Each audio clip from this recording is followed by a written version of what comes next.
BBC Sounds. Music, radio, podcasts. Hello and welcome to the Farming Today podcast with me, Charlotte Smith. In this episode, we look at what the farming and food industry learnt from the COVID lockdowns. But let's start with something we've been talking about quite a lot over the last few weeks, particularly because of concerns about foot and mouth. Biosecurity. This week we're going to look at both the biosecurity of our borders and biosecurity on farms. The aim in both cases is, of course, to keep disease out. As we've reported, foot and mouth has been found in Europe, raising concerns it might be here next. APHA, the Animal and Plant Health Agency, works to prevent plant and animal diseases getting into the country and to contain and eradicate any cases of disease that are found.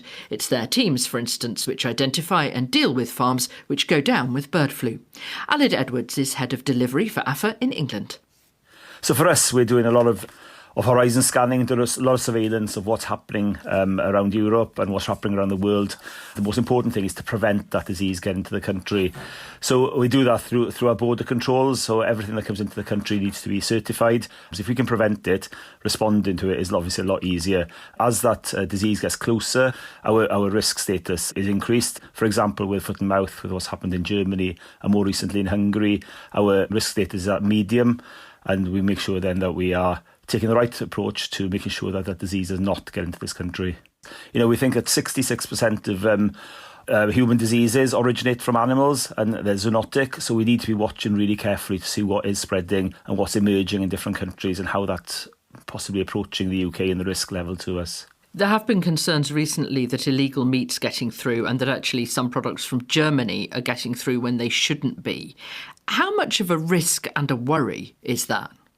It's obviously a worry if there's illegal imports coming into the country, and we do take action at the ports to make sure we've got intelligence. You know, we work closely with Port Health, with Border Force, the Food Standards Agency, the local authorities as well, to make sure that, you know, we're taking the right action. Once a disease has got here, for instance avian flu, which came via wild birds, what can you do about that? And how effective can biosecurity just on a farm be? We keep on horizon scanning and understanding what the risk level is. And the key thing we're doing then is to have really good surveillance.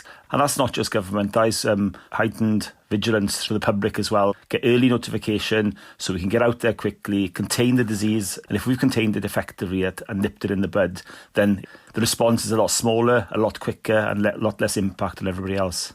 How important in that response then is individual farmers, you know, setting up barriers or maybe making people dip their feet, that kind of thing? Yeah, that's absolutely critical. You know, we've all got a role to play in preventing disease. And, you know, APHA, we're an agency of around 3,000 people.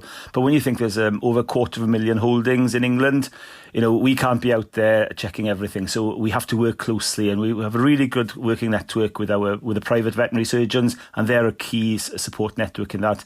For individual farmers then taking that action to prevent things coming onto the farm, it's a really important thing. Aled Edwards there from APHA. Throughout today, Radio 4 and 5 Live will be marking 5 years since the first COVID lockdown, exploring its long-lasting impact. For farmers, it was in some senses business as usual in that farming went on. But as high streets and restaurants shut, online shopping became the norm and there was a surge in demand for locally produced food. At Farming Today, we too worked differently. We recorded interviews over the phone, and because we couldn't go to farms ourselves, we asked people to record audio diaries for us. That's what George and Kate Bennett in Oxfordshire did. They grow organic veg. Before the pandemic, they supplied wholesalers and restaurants with a few veg boxes. But after lockdown, demand for their veg boxes soared and they could barely keep up. Here's a snippet from the audio diary they recorded at the time. It has been another extremely busy week. We're pretty exhausted. George is just finishing packing the fruit bags for the deliveries tomorrow, and it's 10 to 9. So supper time in a bit. Yeah. Just got a few more items in the fruit boxes to go, and then I'm done. Well, Rebecca Rooney's been to meet Kate and George to find out how they're doing now. So we're here at Sunday Lane Farm packing shed from where you were recording audio diaries those years ago. That's right. It feels a long time ago now. It was incredibly busy and a lot has changed on the farm since then as a result, really. Yes, because one of those audio diaries, you're saying it's 9:15 at night and I'm just finishing up. I mean, are you still having to work those crazy hours to meet demand? No, I think one of the things that came out of it is that we didn't want to work those crazy hours again. But the busyness and people's changing circumstances in their own jobs meant that people came and found us. So we've now built a really good, dedicated team that has meant that we're able to have a bit more balance. Yeah, so it's about 12 people now, part-time and full-time, but they're all year-round staff. We still have 3 people from the pandemic era who are working with us, which is amazing. We're now sort of dealing with about 400 boxes a week. Bags are here that we use. We've got, they've run out. We've got these biodegradable bags, and we have a really good salad mix that grows all year round in our polytunnels. Yeah, we had slowly built up a veg box scheme and got to around about 200 veg boxes a week. And then Boris Johnson's announcement on the radio saying, stay at home, order online, all of a sudden demand went through the roof. And we actually had to shut down our website. We're up to 550 boxes within 2 weeks. So it was a huge change for us. In hindsight, we're probably quite close to burnout because we were just sort of spreading ourselves very thinly. And one of the advantages of having a bigger team is that we can share that workload and we just sort of get more stuff done. We walked across the yard, through an orchard, and we're now in front of rows and rows of polytunnels. Yeah, so right at the moment this is mainly salad vegetables, but we also have chard and spinach. Oh, we have escaped chicken here. So this is really keeping us through the winter months. But yeah, most of these polytunnels are new from the pandemic. We really realised that we had to have greater resilience in terms of producing produce in the winter months. So the polytunnels were a big part of that. But also another really important change is your systems and how you process orders. Yeah, so actually it was interesting just after the pandemic. We had a very slow decline in numbers again. We realised that we really had to make changes in terms of what our retail offer was. It's kind of funny as a farmer saying you've got a retail offer. So we looked at completely changing our software, and I co-founded a software team called Growing Good. And we are actually leasing this software program to other farmers doing veg boxes.